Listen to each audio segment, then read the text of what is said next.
Ce territoire, c'est le nord de la chaîne des Puys. Là où il y a plusieurs milliers d'années, il y a eu des éruptions volcaniques qui ont déposé en fait des roches spécifiques qui sont des roches millénaires. Et lorsqu'il pleut, cette eau qui s'infiltre en profondeur rentre en interaction avec les roches, se charge en minéraux, elle est purifiée et s'écoule ainsi dans le sous-sol.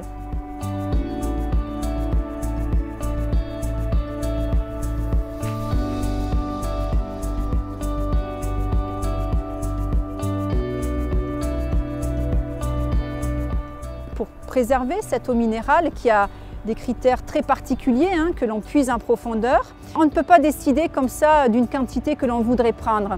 Tout cela est extrêmement encadré, réglementé. Donc nous devons avoir une autorisation qui est délivrée par l'État. Aujourd'hui, nous prélevons en fait environ 15% en dessous du niveau maximum qui nous est accordé de prélever chaque année.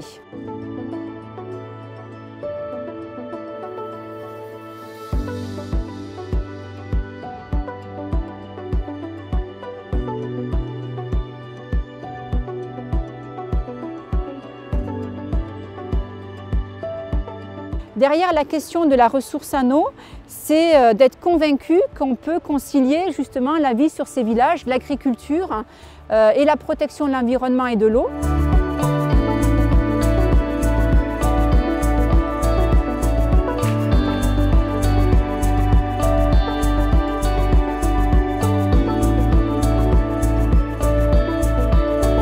Une fois notre décision prise de passer en agriculture biologique, on en a fait part au CEPIV et on a demandé un accompagnement, notamment financier, parce que le fait de passer en agriculture biologique, c'est quand même compliqué, même financièrement.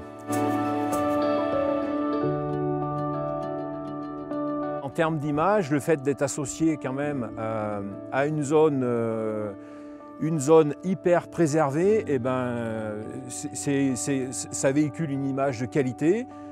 Et associé au fait que je sois en agriculture biologique, pour moi c'est quand même un argument que je mets en avant et dont le consommateur est assez réceptif, quoi.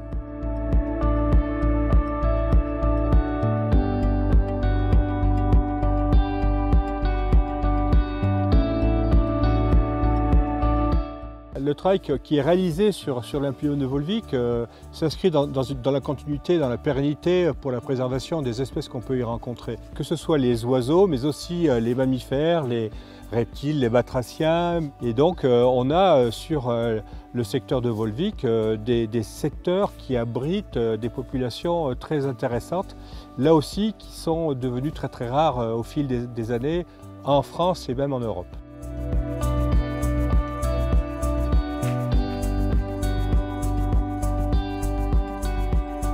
Ce travail tous ensemble, c'est vraiment la clé pour gérer maintenant la ressource en eau d'un point de vue quantité et nous préparer en fait à ce changement climatique.